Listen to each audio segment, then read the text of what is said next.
नमस्कार, मेरा नाम है चुनचुन और आप देख रहे हैं झारखंडी हिंदी न्यूज। तो चलिए जानते हैं आज की सभी छोटी बड़ी महत्वपूर्ण खबरों को। इससे पहले आप हमारे चैनल पर नए हैं तो कृपया करके सब्सक्राइब जरूर करें और लाइक करना ना भूलें। आज की पहली और बड़ी खबर की बात करें तो सीएम हेमंत सोरेन ने लॉन्च की नई पर्यटन नीति। कहा, झारखंड को एक्सट्रैक्शन नहीं अट्रैक्शन की नजर से देखे दुनिया। मुख्यमंत्री हेमंत सोरेन ने नई दिल्ली में झारखंड की नई पर्यटन नीति लॉन्च किया। लॉन्चिंग कार्यक्रम में सीएम ने कहा, हमारे टूरिज्म पॉलिसी में कई प्रकार के फायदे की बातें हैं। टूरिज्म सेक्टर में निवेश करने वाले सभी निवेशकों से आग्रह होगा कि आप झारखंड आएं। उन्होंने कहा कि पहले आओ और पहले पाओ के आधार पर पहले निवेश करने वाले निवेशकों को हम स्पेशल पैकेज देंगे। अपने संबोधन में उन्होंने कहा कि झारखंड को हमेशा एक्सट्रैक्शन के नजरिए से देखा गया है, अब झारखंड को अट्रैक्शन के नजरिए से दुनिया देखे, यही हमारा लक्ष्य है। यहाँ के जल, जंगल, पहाड़, झरने, नदियों में पर्यटन के दृष्टिकोण से असीम संभावनाएं हैं। आप देखेंगे राज्य का नया टूरिज्म पॉलिसी उसी लक्ष्य को प्रतिबिंबित करता है। अगली बड़ी खबर की बात करें तो गो तस्कर को पकड़ लौट रही पुलिस पर हमला, वैन पर कई बार मारी टक्कर। छत्तीसगढ़ के साई संगर टोली से शुक्रवार को गो तस्कर को गिरफ्तार कर लौट रही गुमला पुलिस की गाड़ी पर तस्करों ने हमला बोला। तस्करों ने पिकअप वैन से पुलिस गाड़ी को सामने से धक्का मारा। इस दौरान एक के बाद एक कई ठोकर मारी गई। हालांकि पुलिस सूझबूझ से तस्कर को गुमला लेकर पहुंच गई। हमले में पुलिसकर्मी बच गए। रायडी थाने की पुलिस तस्कर अजमत खान को गिरफ्तार में लेकर गुमला लौट रही थी। इस दौरान पुलिस की गाड़ी में दूसरे तस्करों ने पिकअप वैन से सीधी टक्कर मार दी। स्थानीय लोदाम थाने की पुलिस मदद से किसी तरह पुलिस की गाड़ी सुरक्षित रायडी थाने पहुंची। अजमत की तलाश गुमला पुलिस को लंबे समय से थी। गुरुवार रात रायडी पुलिस ने उसे गिरफ्तार किया था। जैसे ही अजमत को पुलिस ने वैन में बैठाया, वैसे ही साथी तस्करों ने पुलिस वाहन पर जोरदार टक्कर मारते हुए हमला कर दिया। अगली बड़ी खबर की बात करें तो हेमंत सोरेन के खास पंकज मिश्रा का कारनामा, डमी कंपनियों के सहारे लोगों को दिलाता था टेंडर घोटाले में मनी लॉन्ड्रिंग के तहत अनुसंधान के दौरान गिरफ्तार मुख्यमंत्री हेमंत सोरेन के बरहेट विधानसभा क्षेत्र के विधायक प्रतिनिधि पंकज मिश्रा ईडी की रिमांड पर है। रिमांड के तीसरे दिन भी उनसे पूछताछ जारी रही। ईडी को इस बात की जानकारी मिली है कि संथाल के क्षेत्र में ऐसे दर्जन भर टेंडर हैं जिसमें पंकज मिश्रा व उनके सहयोगियों ने डमी कंपनी खड़ी कर अपने लोगों को टेंडर दिलाया। ये टेंडर करोड़ों रुपए के हैं। ईडी को इन टेंडरों के बारे में जानकारी मिली है, जिसके बारे में जानकारी जुटाई जा रही है और पंकज मिश्रा से उसका सत्यापन कराया जा रहा है। अगली बड़ी खबर की बात करें तो मुख्यमंत्री हेमंत सोरेन ने दिल्ली में झारखंड पर्यटन नीति 2021 का किया शुभारंभ। मुख्यमंत्री हेमंत सोरेन के नेतृत्व में कोरोना संक्रमण काल के बाद झारखंड पर्यटन के क्षेत्र में फिर से अपने को स्थापित करने की राह पर अग्रसर है। पर्यटन स्थलों से समृद्ध राज्य को देश के पर्यटन डेस्टिनेशन के रूप में उभारने के लिए मुख्यमंत्री ने 23 जुलाई 2022 को दिल्ली में झारखंड पर्यटन नीति 2021 का शुभारंभ किया। इसकी मेजबानी पर्यटन, कला, संस्कृति, खेल और युवा मामले विभाग, झारखंड सरकार, federation of India chambers of commerce and industries ने किया। नीति के तहत वीकेंड गेटवे के साथ धार्मिक, इको, एडवेंचर, वेलनेस, रूरल और माइनिंग टूरिज्म को बढ़ावा देने पर नीति को सरकार ने लोगों के लिए पेश किया। ऐसे में कहा जा सकता है कि झारखंड ने स्वागत में खुद को देश और विदेश के प्रमुख पर्यटन स्थलों में शामिल करने की सुखद यात्रा शुरू कर दी है। अगली बड़ी खबर की बात करें तो सड़क हादसे में आधा दर्जन कंवरिया घायल। देवघर के दर्दमारा रिखिया मुख्य पथ नवोदय विद्यालय के पास शनिवार को एक कंवरिया वाहन दुर्घटनाग्रस्त हो गई, जिसमें आधा दर्जन कंवरिया घायल हो गए। घटना के संबंध में बताया जाता है कि बिहार के गोपालगंज जिला अंतर्गत संगोली थाना क्षेत्र के गंगवा निवासी रमेश सिंह अपने वाहन से सपरिवार सुल्तानगंज से बाबा धाम आए थे। बाबा धाम में पूजा अर्चना कर बासुकीनाथ जा रहे थे। इस दौरान नवोदय विद्यालय के पास चालक को नींद आ गई, जिस कारण गाड़ी अनियंत्रित होकर गड्ढे में जा गिरी। दुर्घटना में रमेश सिंह, उनके भाई अरुण सिंह, बेटा आयुष कुमार, बेटी व पत्नी सहित एक अन्य घायल हो गया है।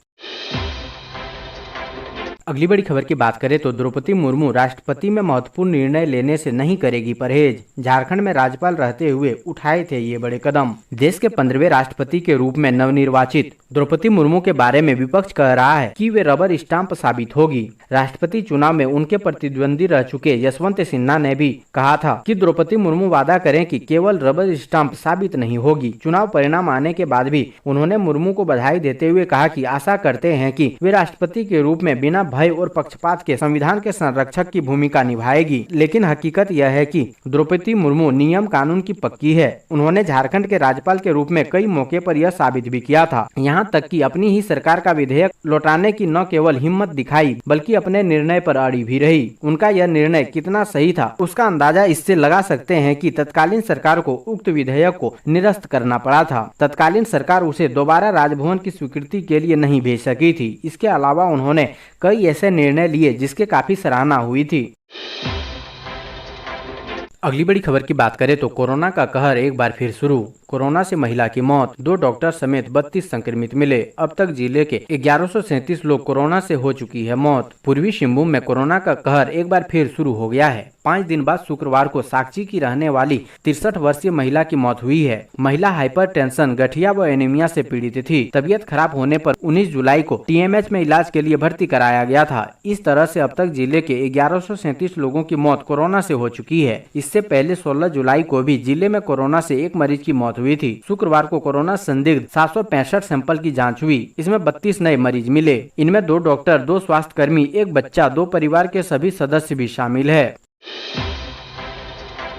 अगली बड़ी खबर की बात करें तो लेडी कांस्टेबल सहित परिवार के 3 लोगों की हत्या मामले में खुलासा। एसएसपी का ड्राइवर ही निकला हत्यारा। जमशेदपुर पुलिस लाइन फ्लैट में लेडी कांस्टेबल सविता मुर्मू सहित उनकी मां और बेटी की हत्या एसएसपी ऑफिस में पोस्टेड ड्राइवर रामचंद्र ने की थी। सविता के साथ उसके प्रेम संबंध थे और हाल के कुछ महीनों से सुंदर टुडू नामक एक दूसरे युवक से उसकी नजदीकी बढ़ने से नाराज होकर उसने इस वारदात को अंजाम दिया। पुलिस ने एसएसपी के ड्राइवर रामचंद्र को गिरफ्तार कर लिया है। विगत 19 जुलाई को हुए इस ट्रिपल मर्डर का खुलासा एसएसपी प्रभात कुमार ने शनिवार को एक प्रेस कॉन्फ्रेंस में किया। पुलिस के अनुसार सविता के पति की नक्सली हमले में मौत के बाद उन्हें अनुकंपा के आधार पर नौकरी मिली थी। जमशेदपुर के एसएसपी ऑफिस में पोस्टिंग के बाद ड्राइवर रामचंद्र के साथ उसके प्रेम संबंध विकसित हो गए। वह उसके घर भी आता जाता था और कई बार रात भी गुजारता था। इसी बीच कुछ महीनों पहले जमशेदपुर के एक मॉल में काम करने वाले दूर के रिश्तेदार सुंदर से भी सविता की नजदीकी बढ़ गई थी।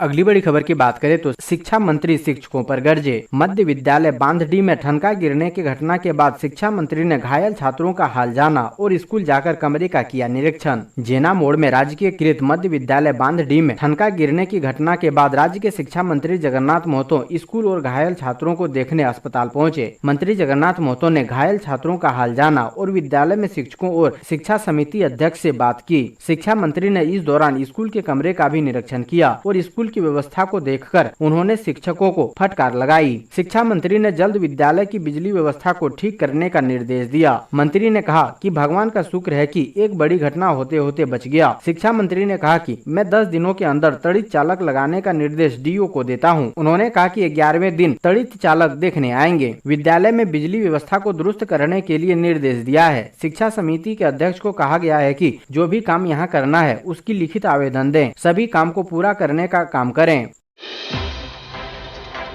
अगली बड़ी खबर की बात करें तो जेएसएससी जेईई परीक्षा पेपर लीक मामले का आरोपी ओडिशा से गिरफ्तार। रांची पुलिस ने झारखंड कर्मचारी चयन आयोग द्वारा आयोजित कनीय अभियंता नियुक्ति परीक्षा में पेपर लीक करने के आरोपी रंजित मंडल को ओडिशा के क्योझर से गिरफ्तार किया है। रंजित मूल रूप से गिरिडीह जिले के देवरी थाना क्षेत्र का रहने वाला है। उसके पास से प्रश्न पत्र लीक करने में प्रयुक्त मोबाइल सहित 3 मोबाइल बरामद किए गए हैं। आरोपी ने घटना में अपनी संलिप्तता स्वीकार कर ली है। मालूम हो कि झारखंड कर्मचारी चयन आयोग द्वारा विज्ञापन संख्या 6/2021 और 2/2022 के आलोक में कनीय अभियंता नियुक्ति परीक्षा 3 जुलाई को आयोजित की गई थी। इस मामले में धनबाद के महुदा निवासी मिथिलेश कुमार महतो के लिखित आवेदन के आधार पर 14 जुलाई को मामला दर्ज किया गया था। डीएसपी हेडक्वार्टर 1 नीरज कुमार को इस मामले की जाँच का जिम्मा सौंपा गया था।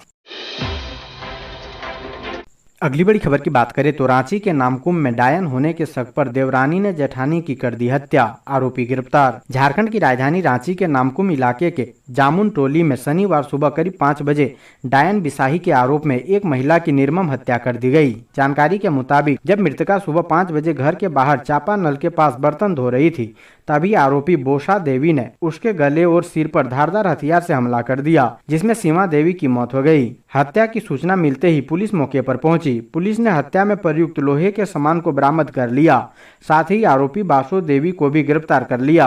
आरोपी ने बताया कि मृतक जादू टोना करती थी, जिसकी वजह से बीते कुछ वर्षों से उनके परिवार के कई सदस्यों की मौत हो गई। बेटा देवेंद्र 1 महीने से बीमार है। बेटे की मानसिक स्थिति भी खराब हो गई है। पंचायत के मुखिया नन्हे कश्यप ने कहा कि गांव में अंधविश्वास ही लोगों की जान ले रही है। उसके द्वारा लगातार प्रयास किया जा रहा है कि लोगों को जागरूक किया जाए। अगली बड़ी खबर की बात करें तो लातेहार में नक्सलियों को तगड़ा झटका। 30 हैंड ग्रेनेड समेत भारी मात्रा में हथियार बरामद। टीएसपीसी का सदस्य गिरफ्तार। झारखंड के लातेहार में नक्सलियों की बड़ी साजिश सुरक्षा बलों ने नाकाम कर दिया है। पुलिस ने जंगलों से भारी मात्रा में अवैध हथियार बरामद किए हैं। पुलिस के अनुसार 7000 राउंड जिंदा कारतूस, 1 pistol, 30 hand grenade, 8 walkie talkie समेत भारी मात्रा में हथियार बरामद किया गया है। नक्सली संगठन टीएसपीसी के एक सदस्य को भी गिरफ्तार किया गया है। पुलिस को सूचना मिली थी कि टीएसपीसी के नक्सली किसी बड़ी घटना को अंजाम देने की फिराक में है। गुप्त सूचना के आधार पर लातेहार एसपी ने एक टीम गठित की। इसमें सीआरपीएफ के जवान भी शामिल थे। पुलिस ने बालूमाथा थाना क्षेत्र के सीरम जंगल में सर्च अभियान चलाया तो भारी मात्रा में हथियार बरामद हुए। अगली बड़ी खबर की बात करें तो रांची में 3 पशु तस्कर गिरफ्तार। एसआई संध्या टोपनो हत्या मामले में हुई गिरफ्तारी, पुलिस कर रही है पूछताछ। राजधानी के तुपुदाना ओपी में तैनात एसआई संध्या टोपनो की पशु तस्करों द्वारा गाड़ी से रौंदने मामले में पुलिस ने 3 लोगों को गिरफ्तार किया है। तीनों पशु तस्करी में शामिल हैं। उनमें से 2 की पहचान साजिद और ताहिर के रूप में की गई है। पकड़े गए साजिद और ताहिर रिश्ते में पिता पुत्र हैं। रांची के तुपुदाना ओपी क्षेत्र के हुलडुंग में बुधवार तड़के करीब 3 बजे वाहन चेकिंग के दौरान महिला दरोगा संध्या टोपनो की पिकअप वैन से रौंदकर हत्या कर दी गई थी। वह 2018 बैच की अधिकारी थी। संध्या टोपनो ने एंटी क्राइम चेकिंग के दौरान पिकअप वैन को रोकने का इशारा किया। इस दौरान ड्राइवर ने गाड़ी रोकने के बजाय दरोगा के ऊपर चढ़ा दी और फरार हो गया। मौके पर ही उसकी मौत हो गई थी।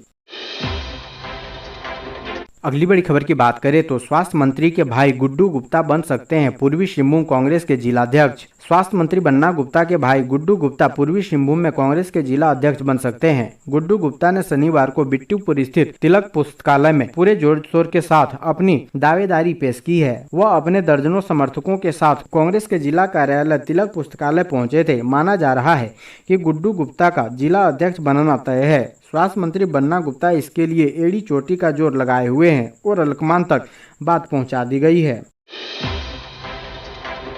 अगली बड़ी खबर की बात करें तो बोकारो में विद्यालय पर गिरी बिजली, 30 बच्चे झुलसे, एक गंभीर। बोकारो के जेना मोड़ में शनिवार दोपहर बड़ा हादसा हो गया। यहां के मध्य विद्यालय बांधडी में बरामदे में पढ़ रहे बच्चों पर वज्रपात हो गया। इसमें करीब 30 बच्चे झुलस गए। सभी को रेफरल अस्पताल से बोकारो जनरल अस्पताल भेजा गया है। हादसे में झुलसी 4ठी कक्षा की एक बच्ची की हालत नाजुक बताई जा रही है। इधर अस्पताल में सूचना पर पहुंचे बोकारो के सिविल सर्जन डॉक्टर अभय भूषण प्रसाद ने बताया कि एक बच्ची गंभीर है, बाकी बच्चे डरे हुए हैं, लेकिन सभी का इलाज चिकित्सकों द्वारा किया जा रहा है। अगली बड़ी खबर की बात करें तो भारतीय सेना में उग्रवादियों की सेंधमारी। सेना के ग्रेनेड और हथियार मिलने से झारखंड में हड़कंप। झारखंड के लातेहार के बालूमाथा थाना स्थित सीरम जंगल में दामोदर नदी के किनारे तीर्थ सम्मेलन प्रस्तुति कमेटी के उग्रवादियों के खिलाफ छापेमारी में बरामद 40 mm HE ग्रेनेड सिर्फ व सिर्फ भारतीय सेना के लिए सप्लाई होता है। इसका प्रयोग सिर्फ भारतीय सेना करती है। सिर्फ सेना को सप्लाई होने वाला 40 mm HE ग्रेनेड व इससे संबंधित अत्याधुनिक हथियार की झारखंड में पहली बार बरामदगी ने झारखंड पुलिस ही नहीं केंद्रीय जांच एजेंसी के भी कान खड़े कर दिए हैं। केंद्रीय बल के करतूस की नक्सलियों तक सप्लाई के खुलासे के बाद अब आर्मी में भी सेंधमारी ने पुलिस व जांच एजेंसियों की चिंता बढ़ा दी है। ऐसी स्थिति में यह तय माना जा रहा है कि इस पूरे मामले का अनुसंधान भी बहुत जल्द राष्ट्रीय जांच एजेंसी अपने हाथ में ले सकती है। झारखंड पुलिस के अनुसार बालूमाथा थाना क्षेत्र में बरामद 30 पीस 40 mm HE ग्रेनेड एक शक्तिशाली विस्फोटक है। इसका प्रयोग कर सुरक्षा बलों, संवेदनशील प्रतिष्ठानों व टारगेटेड वाहन को भारी क्षति पहुँचाई जा सकती है। इतने अत्याधुनिक हथियार उग्रवादियों के पास कहां से आए एवं उग्रवादी इसका क्या प्रयोग करने वाले थे, इस बारे में झारखंड पुलिस भी अपने स्तर से सघन जांच कर रही है।